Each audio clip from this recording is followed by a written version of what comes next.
U.S. President Joe Biden had a series of verbal slip-ups during the NATO Summit in Washington, an unwanted development for the 81-year-old who has been trying to move past concerns that he is too old to run for re-elections.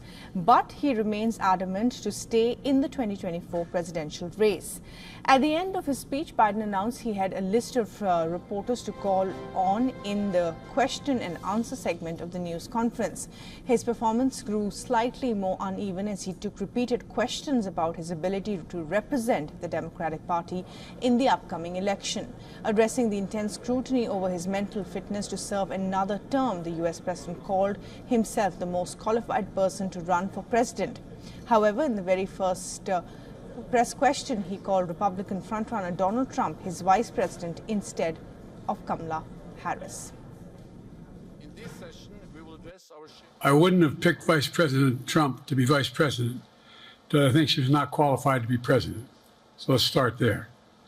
Number one, the fact is that the consideration is that I think I'm the most qualified person to run for president.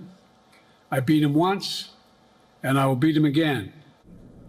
Biden also claimed that the neurological tests have more than once proven that he is in good shape and is surrounded by good doctors to keep him in check.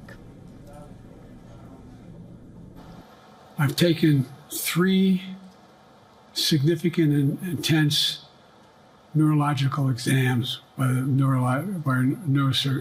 neurologist. In each case, as recently as February. And they say I'm in good shape, okay? Although I do have a little problem with my left foot because it's not as sensitive because I broke my foot and didn't wear the boot. But I'm good. I'm tested every single day about my neurological capacity, the decisions I make every day. In another gaffe during the NATO summit, Biden mistakenly referred to Ukrainian President Volodymyr Zelensky as President Putin before correcting himself. And now I want to hand it over to the president of Ukraine, who has as much courage as he has determination. Ladies and gentlemen, President Putin. President Putin. You can beat President Putin. President Zelensky. I'm so focused on beating Putin. For all the latest news, download the WION app and subscribe to our YouTube channel.